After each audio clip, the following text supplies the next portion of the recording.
I love designing in that sort of space, like the more constrained. I'm just like, yes, give me all the constraints. Tell me what I can't do. Let's see what I can make.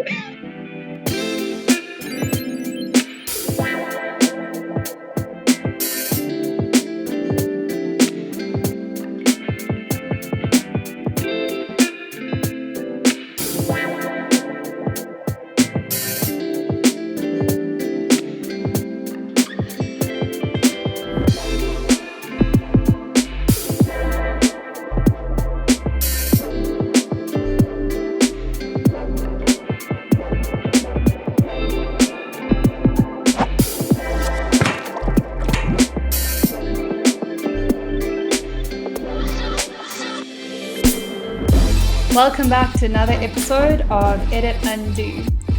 Today we have another guest, and this is an interesting one, especially because we are recording with her for the second time.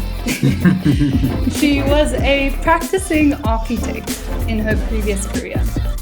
Then during the midst of COVID, she swapped careers and came into the UX space, user experience design, for those of you that don't know. And she was doing this all while still lecturing in the architectural department at university, and obviously adapting to remote teaching as well. And today she's building herself out as a leader, as a speaker, and a speaker of experience in this industry. So she kind of went from designing bathrooms to now designing web experiences. Mikara Naiddo, welcome to our show. Thanks, everyone. Thanks for having me back. I love chatting to you. Don't mind it being the second time. Yeah, it's always a vibe. You know, I might just accidentally delete another file.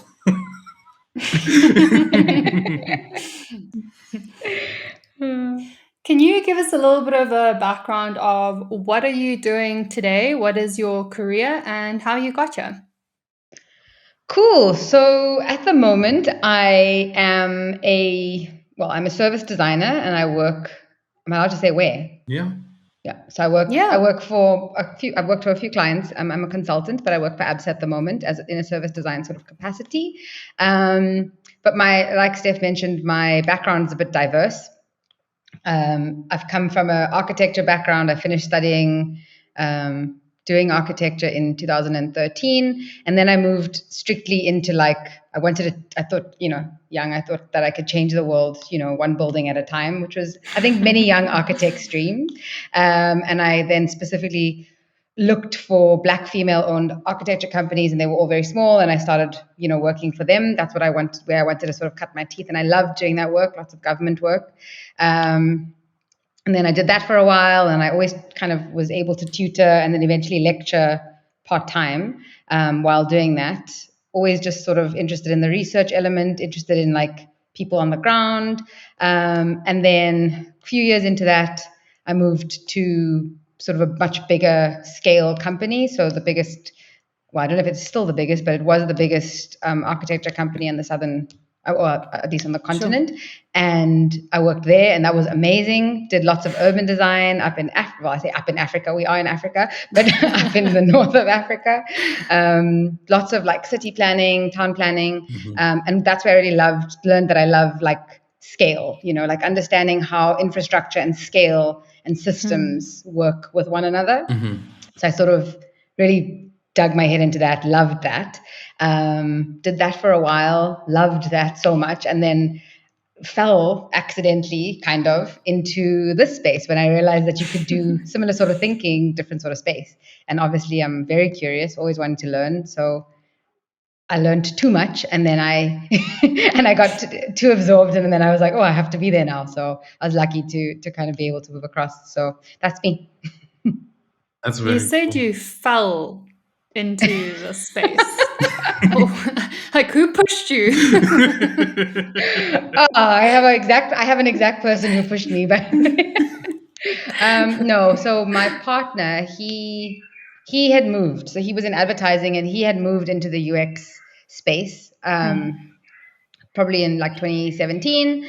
And when he was there, he was like, Mikara, this is such a vibe. You'd love this. And I was like, oh, I don't know about that. And then, so he he sort of saw the synergy between the work he saw me doing, from what he could see, and then and what he was doing. And he was like, there's so much commonality. I think you'd be able to do this job pretty well. Like, give it a shot. Also, he saw that I was burning out, which I forgot to mention. So there was a lot of architecture at that point was becoming a little bit not a little bit. It was quite hectic in that particular period. And I was pretty tired. And so I think from a wellness perspective, he was like, okay, come to another side, try something else, And we ended up going to a bunch of meetups while he was transitioning from art direction into this space. So I just joined. I was kind of in solidarity, like, oh, let me also learn. And then one thing led to another. I met a lot of the amazing people in the industry who were just so free with their knowledge. There was such a generous community. And I found, when I say suddenly I'm reading this, and suddenly some people are sending me these links, and I was really falling in love with it accidentally, because I was not intending to move. I thought I was going to be an architect forever. So, I mean, I am an architect, but I thought I was going to practice in the traditional sense forever. And and that's pretty much how I felt. So I will blame in a good way, and sort of in a good way. I blame that it kind of came about because of my partner, but then all the engagements with all the amazing people throughout have been easy to learn. So yeah. So I actually have a question on something that you mentioned. You kind of said you sort of still you're still an architect. How do you sort of see yourself at the moment? Do you see yourself as a service designer? Do you see yourself as an architect? Are you half and half? What's going on? Alfie, that's one of my favorite questions, because I don't really have an answer to it. But I have spoken to a lot of other architects who, I think let me step back for a second. So the problem with definitions is that I think that there's so many of them that are popping up, right? As whether it's the digital world evolves, or essentially we're designers, right? You study a craft, you understand how to think or problem solve, and then you apply that. So I happen to learn that through architecture. Other designers learn it in another space. But the application is how I always see it, as, differing. I call myself an architect because I guess that's where I studied. And I also think that it's a practice that you learn how to think in that way. So when I think about a problem, I think about it still from a very architectural perspective, and an architectural point of view. How would I solve this in an architecture sense? And then I kind of transfer that knowledge into whatever problem we have to solve here. So every project, I mean, I don't think about architecture, not in the built form sense, but in the thinking sense daily. So it's hard to dissociate what you've learned and how you've kind of cut your teeth, and dissociate that from the skill set you bring here. So yeah. And interestingly enough, that's the same stuff that I'm beginning to think about and talk to other architects about recently, which is why it's so relevant that you're asking me that, because I found that it's quite common with a lot of architects as well to feel that there's no transition. It's a applying your skill set elsewhere. Same thinking, different output. And I think that's something I've heard also quite a bit from engineers.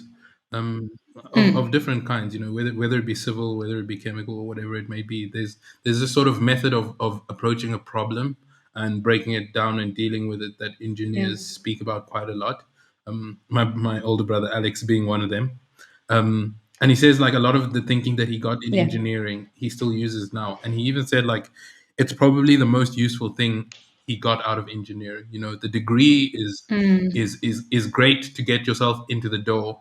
And the job titles might also be great, but at the end of the day, the main thing that engineering gives you is a way to actually think about problems. Could not agree more. Yeah. Well, I feel lucky. It was painful, but I feel so lucky that I was able to go through it, which is awesome. Yeah. Yeah. You mentioned, you're still an architect and you approach the problems the same way. What would you say is the parallels between how you used to approach your architectural problems, and what is the differences to how you're approaching it now? Or has the process transformed a little bit, or can you speak to that? Yeah, I can. I think the process is very similar. Can I be an architect? Really, you can. If you understand how to solve a problem. I mean, obviously, we're talking about the technical stuff that is slightly different, right? There's a physical, technical element that is slightly different. But in terms of like how you'd get to the solution, I mean, it's really people-centered. That's the center of everything. So I mean, it also is project specific, which is very similar in the space that we work in. No one solution can be kind of One fit all. one fit for all. So some projects require a lot more user research. Some projects require a lot more technical research. It really depends on the project at hand. And when we're talking about technical, obviously we're talking about technical from a tech perspective versus technical from a construction perspective, perhaps, or a materials perspective. Yeah. I mean, but that's just semantics. Like it's really dependent on what the project needs.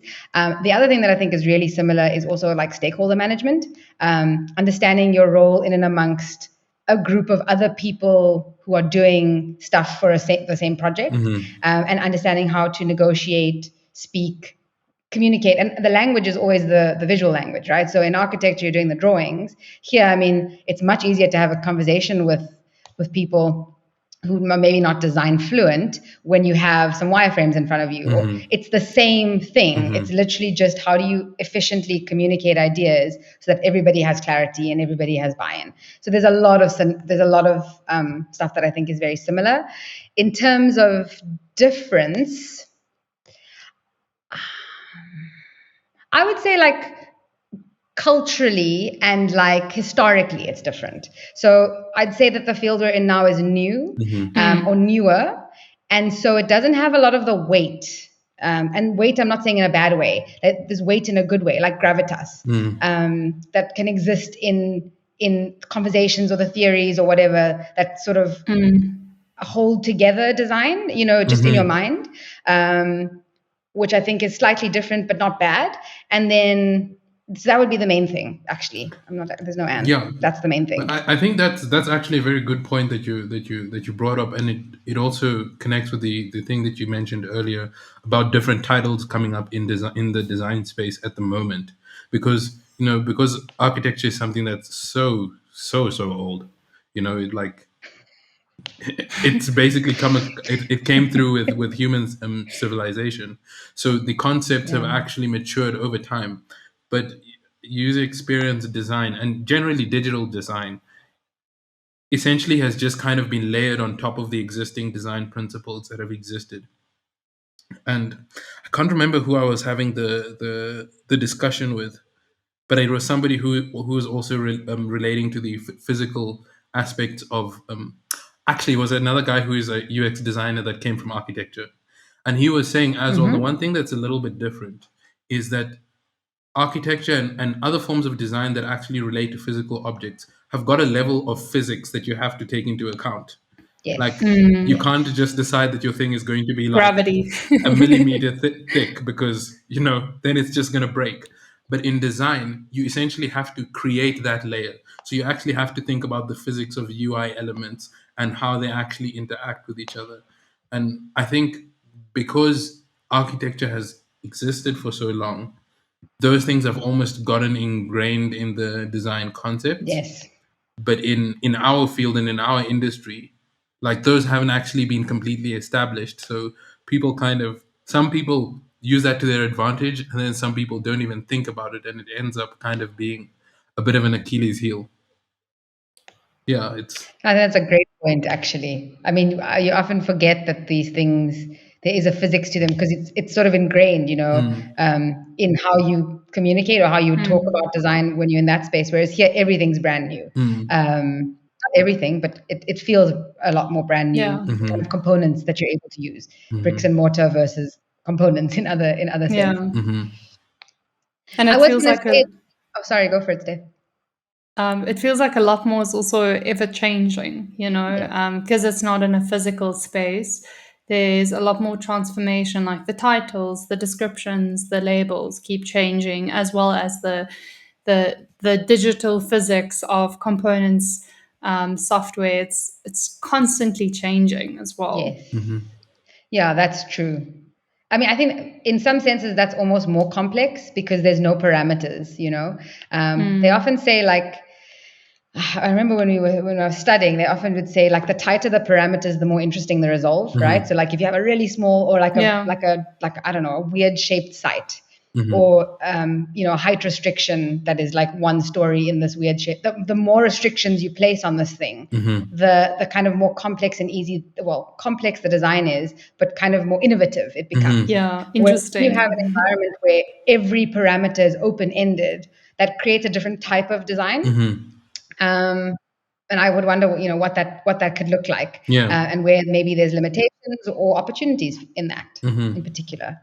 Yeah, I think. I love designing in that sort of space. Like the more constrained, I'm just like, yes, give me all the constraints. Yeah. Tell me what I can't do. Let's see what I can make. No budget.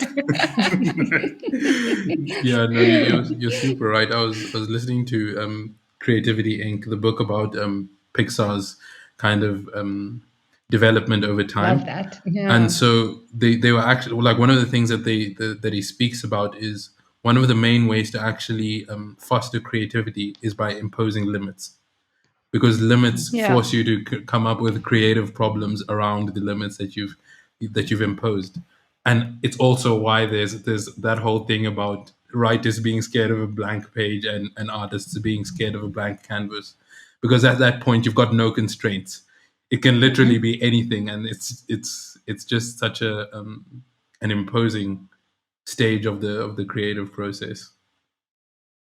Absolutely. Yeah. Makes me think of, that little mathematical equation. Gosh, I'm not going to get this right, but it's the little triangle: speed, distance, And time. and what's the other one? And time. Time. So Math. you kind of need two of them in design as well, right?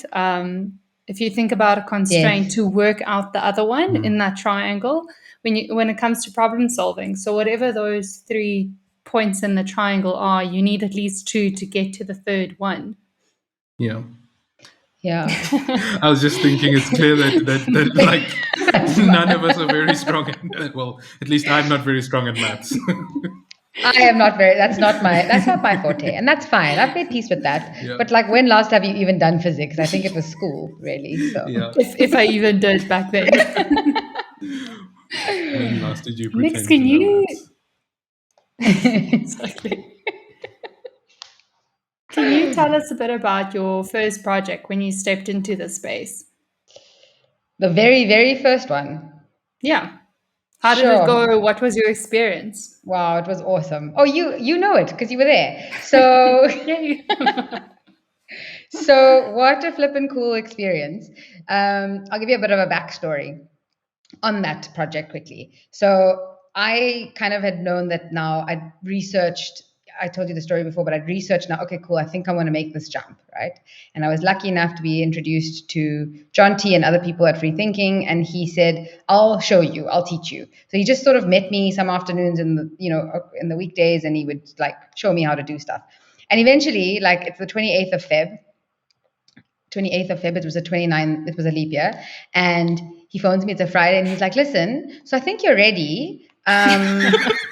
I have a job for you, but you need to be onboarded on the 1st of April. So that means you have to resign today or tomorrow, because it's it's a Saturday on the 29th. And I was like, I wasn't that ready. Like, I was like, just putting my feelers out there. I'm just getting into it. And he was like, no, I think it's time. And he's like, are you ready? And I was like, okay, I can do this. And then I resigned on that day. But I love that story because I think it again speaks to the community that sort of is very supportive of creating and like harnessing the skills that they think that they require at certain times, and kind of getting them ready for projects, because the business is not always ready for projects.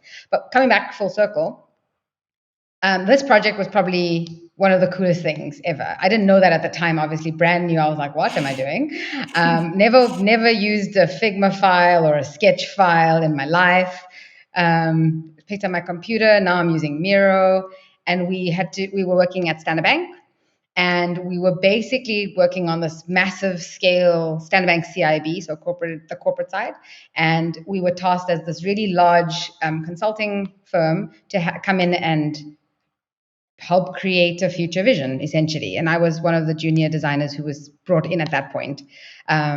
well, I don't know if it's whatever the many titles, but I came in to help, and I was alongside some of the coolest designers that I got to work with in that space. Very, very senior, who've been in UX and UI and all of those things for quite a while.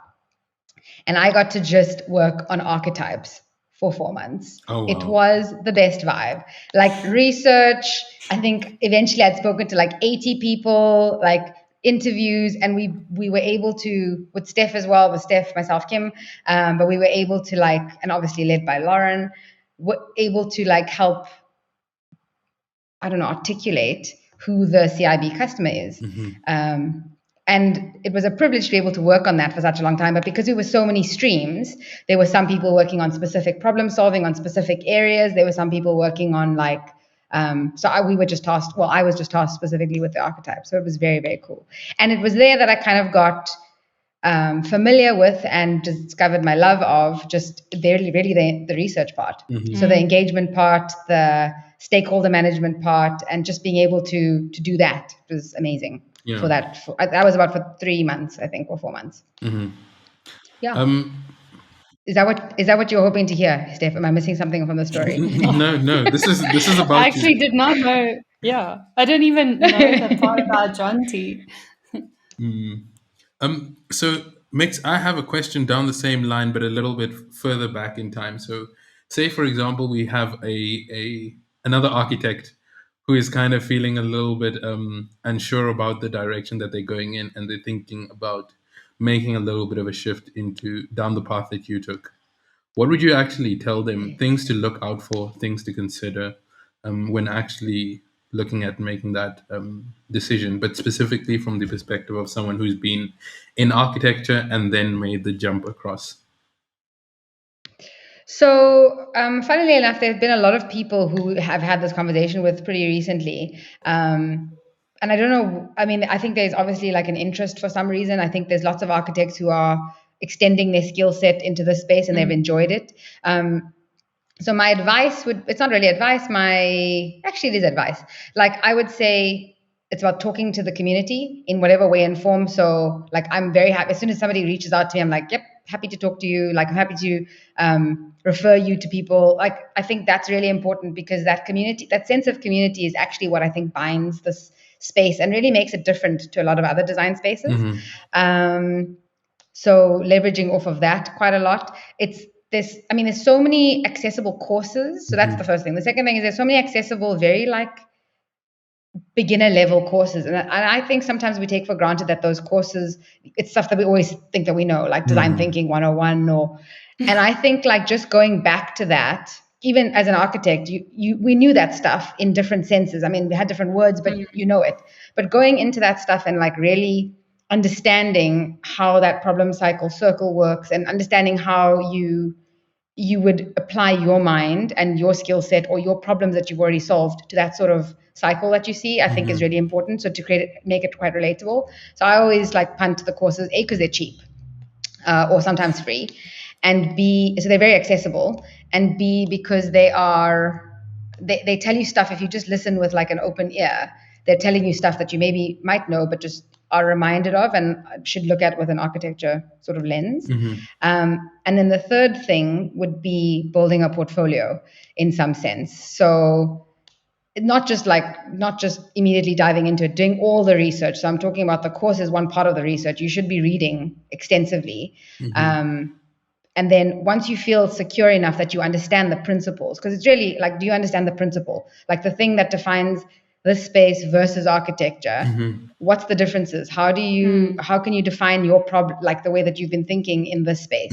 So that's where I would say the next step, the next step is to build a portfolio. Even if the portfolio is for nobody but yourself, like if you just want to see if this is actually for you, how do you apply your projects to the same system? And maybe like if you've been mentored or had people mentoring you, or maybe you've joined like a meetup group or whatever who are doing this, maybe put some mock projects in, test yourself, like try doing the work, and then just build a portfolio of work, like something that you can look at, something that you can refine over time, that begins to give you confidence. Because I think the confidence is also, lots of people feel scared by, oh my God, it's this web world, Yeah. this digital space. Like if you just put it on paper, it feels a lot more like you have something to talk to. That's all. That's very cool. Did you That would get be. the chance? Did I? Did you Thanks. did you get the chance to make a portfolio before See, you started? yes and no. So yes, because like I was interested in the move to a certain degree, but I was also having these conversations. So how I solidify knowledge is like I make stuff for myself. So I was Yeah. doing it, and I was interested in doing it because I was like trying to test myself or see if I could do it, and I'd never made a website before, so I was excited by that. So I kind of did it, Not but surprised. so I just did it, but then if you look at it now, I think it's beyond average, but that's fine. Like the fact that I did it was cool. Like I got to try and apply the thinking, and I felt more confident that I could talk to it. Yeah. Yeah. And I always, oh no, go for it, so Elton. I was just going to mention what you said is actually really important for people who are sort of starting out. The fact that it seemed beyond average, but you were kind of proud of it at the time. Because the important thing Yeah, is not that you design something super amazing, but rather that it's no longer is this scary concept of a thing that you don't know how to do, and you actually bring it into something physical and tangible, which you absolutely. did, so that you can actually own the space. Absolutely. Like this is like we spoke about this, I think, in part one of this exercise, which is which is this weird thing that I kind of live by, and I think it served me well. Sometimes it's a bit toxic, but um, kind of not going anywhere without being prepared. And I feel like this is something that I picked up from architecture, but like I really struggle to not go to I call them a crit, but whether it's a discussion or whatever, without feeling like I've done the work first. And the work could be just thinking work. The work could be usually it's some sort of output. So that was like in my mind, like if I had the chance to talk to any other UX people who were like willing to give me their time, I didn't want to waste their time. That's how I felt. I mean, I don't think that people thought that I was wasting their time. So I should say that, like, if you were to ask me, you're not going to waste my time. Like, you're happy to talk to you. But at the time, I felt like, these people, I'm sure they have other things to do. So I want to make sure that I know where I think my weak points are, or where I have real questions, so that the conversation could progress. Yeah. And do you feel pretty confident now, or do you still sometimes feel uncertain in the space, like you don't belong? It's like, I think, what's the word, imposter syndrome? I mean, that's Yeah. consistent. Like, I feel like any day people are gonna be like, "Oh, you don't belong in the bank." Like, what do you know about the bank?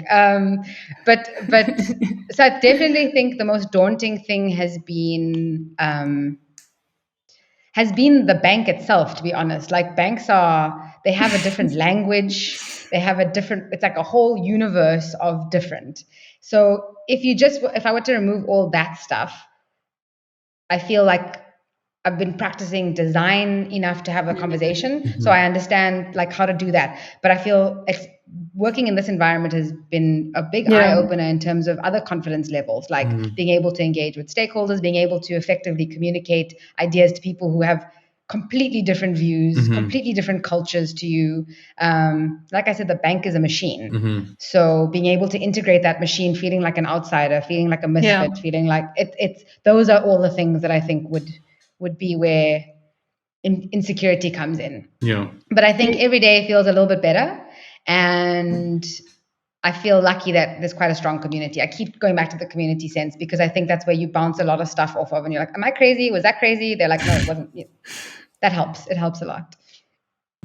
What you said there is actually the exact reason why I am so in love with what I do in this industry, is the fact that if you step into a project of a different industry, you are completely the beginner again, So you're now at the bank. Now you have to learn banking jargon, banking this. And that's why I love freelancing. Because then you step into the medical space, or Absolutely. the adopting a pet space or mobile laundry, you know, and every industry has its extreme depth knowledge book that you have to absorb into your head to get to that problem solving stage. And I think Absolutely. we're actually privileged to have the opportunity to do that if you choose to constantly pick different problems. But it's something as designers in the space, we also have to come to terms with and accept is that level of uncertainty, which the uncertainty will be constant. Yeah. Yeah. And I love that. there's something quite interesting, I think, about design, and it's, I guess it's also relevant to other industries like, you know, management consulting and all of that. It's that, you know, in a company you'll generally have specific skills that are focused on that industry, and then you'll have specific skills that happen across industry. So, for example, as an Yes. engineer, you're pretty much, regardless of the company that you work in, you'll always be doing engineering things, right? And as an accountant, regardless of the company that you work in, you'll be doing accounting. But as a designer, you Absolutely. will be designing, but you'll be designing for a different industry. And for that reason, essentially, the whole nature of what you do changes. And so you Yeah. essentially have to become a student. And on the one hand, it does mean you have to become, you know, very familiar with change. But the thing that it does, which I think is possibly an extreme advantage, especially in this time, is you become so good at adapting. So once you've been a Yes. designer and you've jumped across industries, you kind of have the ability, you know, maybe you decide you no longer want to be a designer anymore. And you've got this sort Yeah. of like plethora of knowledge and industries that you've kind of dabbled in. So it makes the process of transitioning a little bit easier. Yeah. It's like Agree. beginner, master, beginner, master, beginner, master, beginner, master. And that's constantly your life cycle in Absolutely. this space. Hmm. Next, I wanted to actually ask you earlier relating to this. You know, you said architecture has been around quite a bit. It's been here for a while. And this industry, because it's so new, and specifically the discipline we are in, forces you to be extremely adaptive. Um, is that something that attracts you? Because I'm making an assumption from what I know from architecture that it's not as much like that. I think the word adaptive, I think, can be used like on different scales. I'm just thinking about what I want to say there because I do think that in architecture you adapt a lot as well. No two, for example, no two sites are the Yeah. same. No two contexts are the same, and that would be from whether it's geographical, whether it's cultural. So the factors that you are dealing with. Some weeks you'd be working with like, let's say, a small, very politically charged town, right, or city or suburb, and the factors you're dealing with there are like the fact that I'll give you a real life example. The area is run by or managed by and has a large ward of DA citizens, and you come in and you're sponsored by government, like the ANC at this point. Sponsored by meaning you're working for, the project is Yeah. sponsored by. You're now dealing with, you know, people who want to burn down the building. That's not something that is common, you know, in your maybe another project where you're doing a house. Or so the factors you're dealing with, not just geographically, but also from every other pull push area, Yes. are very different. So in that way, I do feel like your rate of adaptation is similar but different in output. I Okay. get you. And your need to do that. In this space, I think how we adapt is like you're a chameleon because the role is not often like superbly defined, Yeah. because it's new. You are, am I a UX? Am I a UI? I mean, I'm a UI. And I'm really not a Am UI I a step. researcher? Am I a researcher? Am I a workshop facilitator? Exactly. And I think that is a different kind of adaptation. And if you layer that onto then working in different industries. So today I'm all those things, but in a medical field. Today Yeah. I'm all those things, but now I'm in the bank. It's a whole different kind of layer of adaptability. But I think, yeah, It's actually a core skill. I think it's like such a skill. Like you said earlier, I'm so grateful for this skill. Like to be scared out of my wits like on some days, just like, what do I do? Is this even like, is this my job? Can I even do this thing? And then you do it and you're like, wow, I did this thing. And then you move on and suddenly it feels like you can keep doing it. It's momentum. I think the scariest thing for me is all of us being in this space is it's almost 100% certain we will not be doing this in 10 years. So we kind of have to already accept that our profession will probably change completely in twice in our existence still. Unlike when you would study accounting, you can choose to be an accountant forever if you want. Yeah. You're right. It's crazy. The other day, okay, well, I say the other day, but it was sometime last year. We had this a mom and a kid kind of drive, like there was sort of like a car that drove past our place, and then they kind of just stopped for a while, and I was like looking out the window, and I'm like, what are these people doing? And then and then this lady comes out, and so her kid had seen like goalposts that are like inside our fence, and he was like bugging her to go and play soccer at that house. And it's people we've never met before. And so they kind of came in, and me and my brother played Oh my soccer with word. this little kid. And it was like right in the middle of lockdown, so like, obviously he hadn't seen any of his friends for the longest time. So he just wanted to like kind of be a little bit active. And so we were speaking to the kid's mom, and she was telling us about her husband. So he's a graphic designer, and he's been in the industry for, I think, about 30 years. And when she talks about the changes that he's had to go through, because he's like from graphic design when you used to draw your graphics.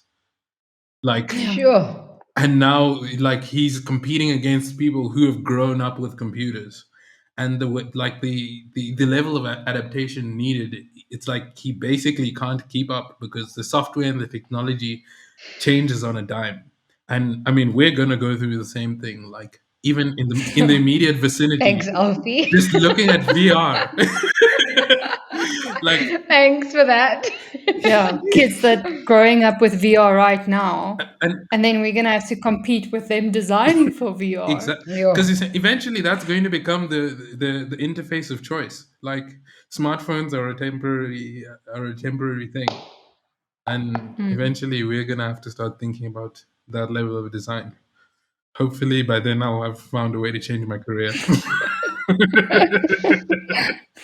Hopefully this podcast will bloom and groom and give us a retirement fund. Yeah. Love that. I'm sure it will. Yesy. Yeah, I'm with you. I can't imagine.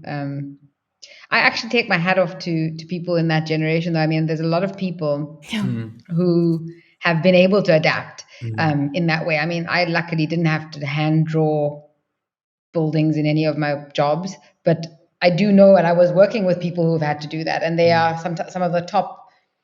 I'm speaking specifically about architecture, but like they're some of the top architects because they understand how it works with their hands as opposed to just throwing it on computer. And I think there's some merit in being able to go through the full process. So I wouldn't like say that will completely be useless, but hopefully it's going to be interesting to see the change. No, but I think you are right, because there is a level of knowledge that's lost when things are completely digital. And again, it's that whole idea of that natural or physics that gets lost when you transition to a digital environment. Absolutely. I guess if you think about the origins, right? So if you study now how to do everything completely digital, you're not getting in touch and your fingers deep into the origin of the discipline, which that's the knowledge that was not transferred onto you. And as we all know, I mean, humans are storytellers. There's power in origin. There's power in the story, where things come from and why they're here. Yeah, no, definitely. So I wanted to ask a question to change up the gear a little bit, because we've been talking about work for quite a while. So I have a question about your current living situation. And I Oh think my this is word. super interesting because Steph has also kind of gone through this nomadic lifestyle. So can you just talk to us a little bit about kind of firstly how you kind of decided to make this sort of change and your experience going through it? Of course, absolutely. So it's been very interesting, this whole experience, because it again was not planned. So I also think that like there's a big part of it that is maybe a bit of personality that you can hear in this whole thing, where I'm just like I lean into things. Hmm. The opportunity presents itself, and I'm like, okay, cool, we can do Okay. that. My partner did take a bit more convincing, I will say. But I think I didn't know what I wanted to do in particular, but what we're basically doing is we've been traveling the country for about 6 months at the moment since March. We did not set out to do this. We kind of set out on 1 month. Where we had the opportunity, we were kind of granted the opportunity, and we was like, okay, cool, let's do that for the month. But to do that, we said, oh, well, we didn't really like where we were living at that point anyway. We were now working from home. We were staying in a 1 bedroom apartment. So we were like, oh, we need more space anyway. So let's just rent out our apartment. Because when we come back from this 1 month, we'll just find a new place to live. I mean, that's the logic, right? You're like, we're going for 1 month, just rent out the whole place. So that enabled us to be flexible. Because once we did that, we said, cool, we'll the place was easily rented out, luckily for us. And then I made a big move to sell my car. Again, not intending to move away permanently, just because I'd been paying for a car without going anywhere for a year with COVID. So I was like, I don't really need to pay for this anymore. I'm done with paying for this. So I sold the car, we rented our apartment, and we just put all our stuff in storage for the month. That's how long we had our storage agreement for. And we were on the road. We were living in Neisner for the month, and we were like, "This is lekker. This is nice." Nobody wanted us back. Nobody needed to have any in-person meetings. We were able to do our work. So the prerequisite was really good Wi-Fi and somewhere that you can preferably see the ocean. And then we went Neisner, Hermanus, Mossel Bay. Wait, let me just make sure I'm getting this right. We stayed in Pringle Bay for a while. Then we had to come back to Joburg because of a COVID related issue with Ashley's parents, but luckily they're all fine. So came back to Joburg for a month. We stayed in an Airbnb there because of COVID, and then we went to Clarence. Where am I missing? Clarence, Drakensberg. Sure. Sorry, I'm just thinking. This is my thinking phase. Driving Clarence, down. Drakensberg, and then where am I now? I'm in Jeffreys Bay. I stayed in Jeffreys Bay. We loved Jeffreys Bay a lot, so we stayed there for like 2 months, and then after that we went to where I am now, which is in Noordhoek. So we're living in Cape Town. So the aim was right, like that just happened, and the prerequisites for us were like find places that are affordable because we were getting a certain rental in, so we need to be able to spend that. Yeah. We are spending a bit more, but besides that, like that it's a cost we see as an investment from an experience perspective. And then so that's the one part. So where we stay, and then obviously wanting to see the ocean. So being able to walk a lot and hike a lot and do stuff that we love. That's been really important to us, and it's proved to be very good for our quality of life and like quality of mental health. Mm-hmm. I did this. That's been fascinating to me. I didn't realize it at the time, but I did this discovery, how old are you? How good is your wellness at the moment? So I obviously did it last year, same time, and I did it this year. And the results are stark. And it wasn't conscious. It wasn't like, oh, I'm gonna be healthier, I'm gonna be happier. It's just it came up that way. So that's been really eye-opening. So it's been really good for the health, really good for the soul, being able to be in nature pretty much every weekend. And it is a privilege. It's a huge privilege to be able to do what we're doing. But while we have it, we don't have children, we don't have dogs, we don't have an extra car. Exactly. I don't see why not. That's amazing. Yeah. Thanks. And Steph, can you maybe tell us? I think you've kind of gone through similar kinds of experiences. Can you maybe talk a little bit about how you kind of experienced it and kind of what got you to live a little bit of the nomadic lifestyle? I guess my trigger was not remote work because of COVID. I did this before COVID, actually not doing it anymore. So before COVID, I decided to start freelancing. about 3 years before COVID. And I intentionally picked only clients and projects that were remote so that I could travel. And at that point, I think I started locally. I went down to Cape Town for 2 weeks, extended it to 3 weeks, extended it to 6 weeks. And then eventually my flight changes got too expensive and I decided to come back. And then I planned a trip to Europe for a month and I still had an apartment. And while I was there, I remember just seeing the Standard Bank SMSs coming all from my Wi-Fi costs, electricity, because it was sectional. So even though I wasn't there, they would split up the water and electricity for the units. I was still paying water, electricity, and obviously rent, car insurance, all of that. So I decided, well, going to come back after, I think it was 6 to 7 weeks I was in Europe.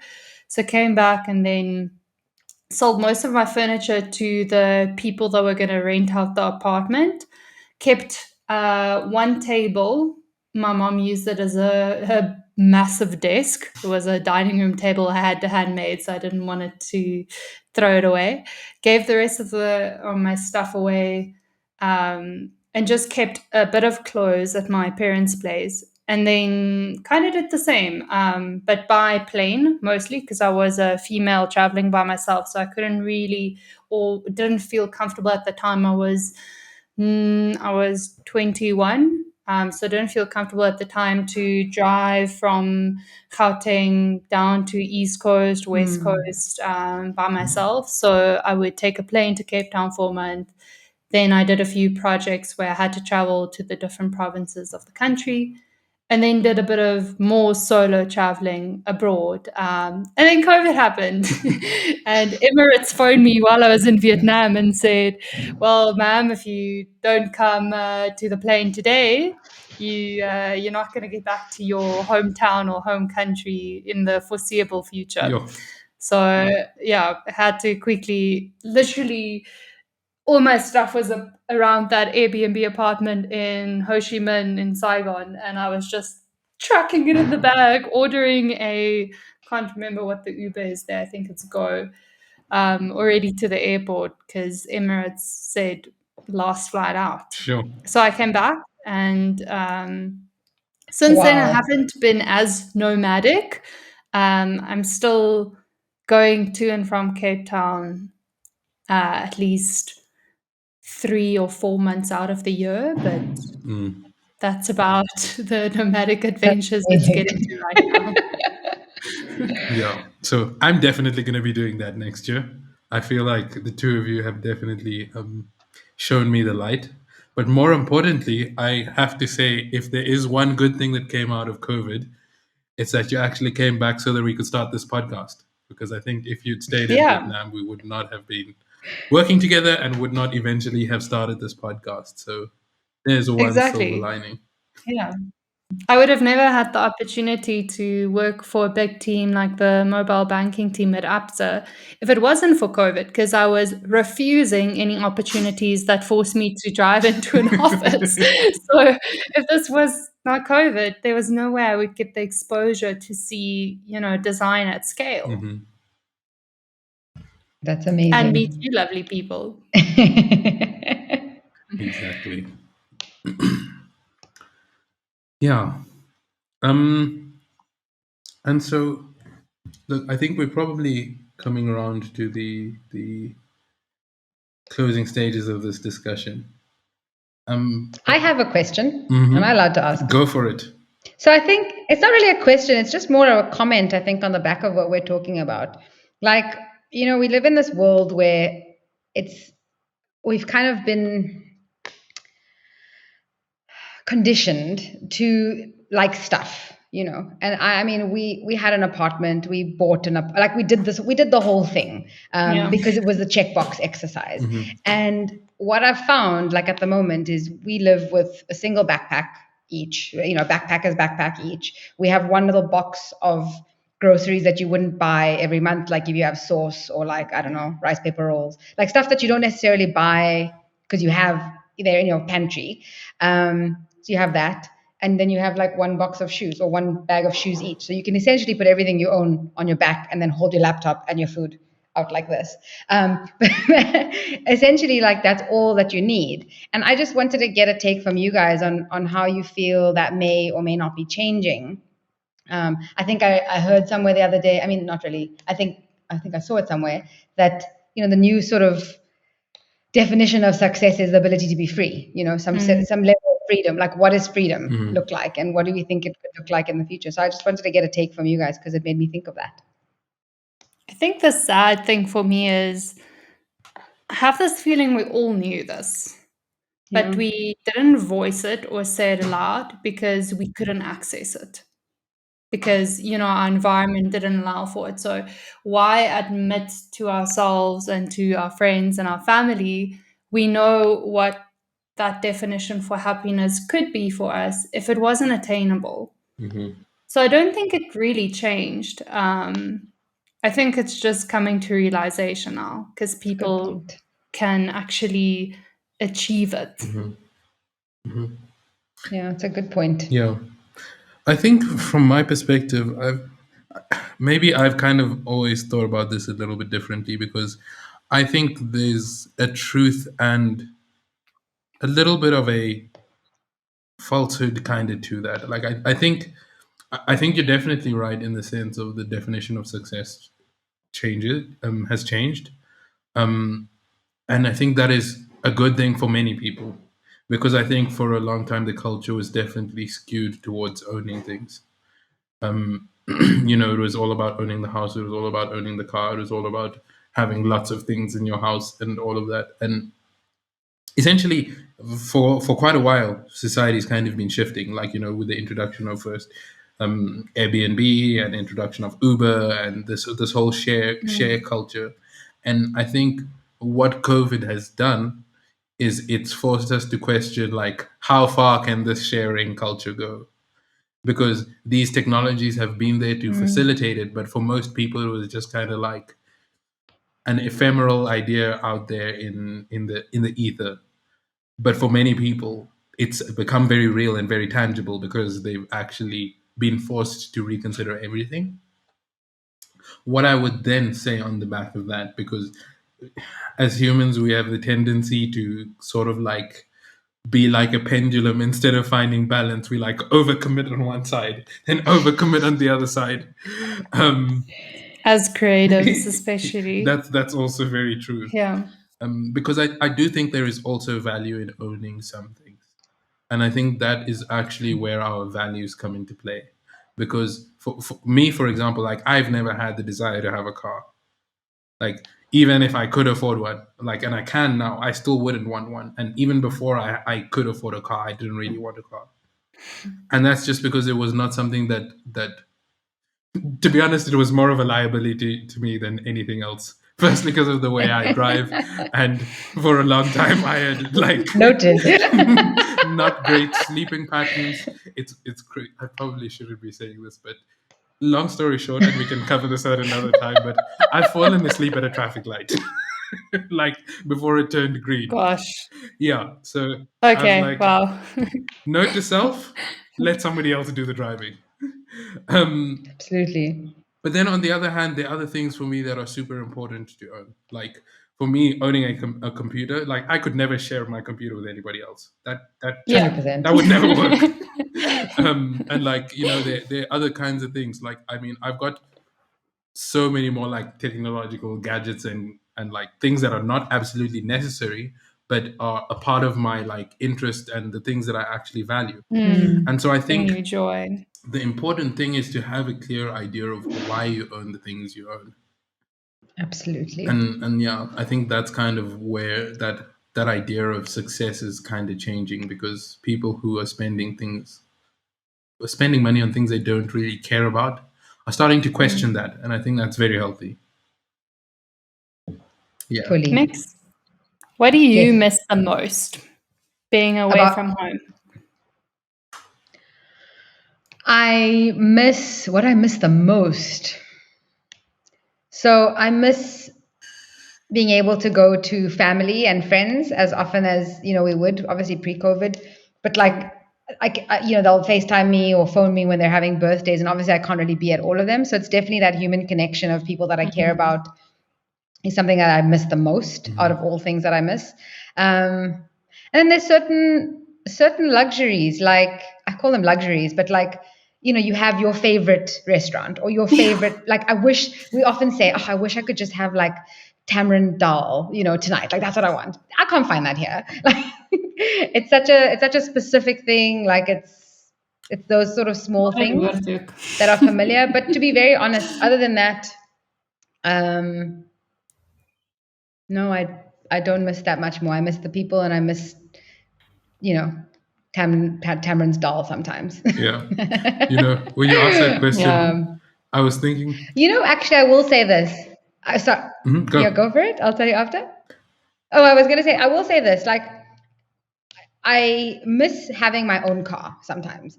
Going back to your point of, why you own certain things. And like, cool, Ashley and I are in a partnership. It's maybe a bit more personal, but we're in a partnership, but it is still his car. And I miss that like independence. Not that I don't feel independent, but like, it's not mine. It's like, I want to just like have my seat at my angle, and I want it to be my music in there. And I want to drive for 1 hour with my podcasts in. You don't want to ask, can I go to the shops? Exactly. And it's not, let me be clear, it's not like that, but like, it's just not mine. And so there's certain things like which give you a sense of independence. That I miss. Like we share my laptop. He has no interest in having his own personal laptop. We both have work laptops.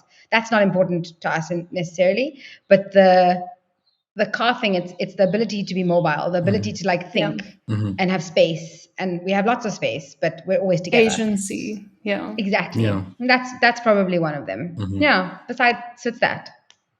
So it's the same reason I haven't sold my car. I understand it. I definitely get it. So, Steph, when you asked that question, it made me think, like, what is one of the things that is tying me down to a specific location? And it's going to sound so stupid, but it's having a second screen.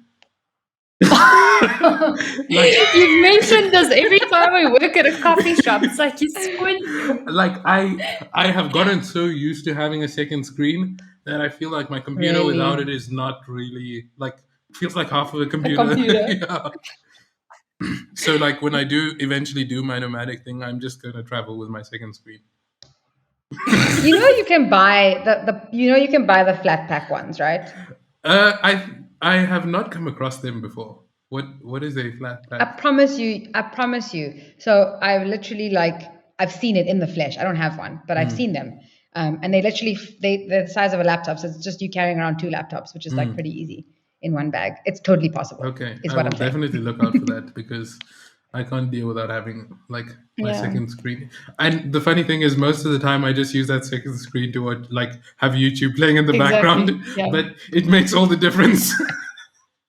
Just sit close to all the TVs in the restaurant, or carry around an HDMI cord. That sounds easier. Very practical resolve, definitely. Yeah. Have a last question for you, Mix. Yes.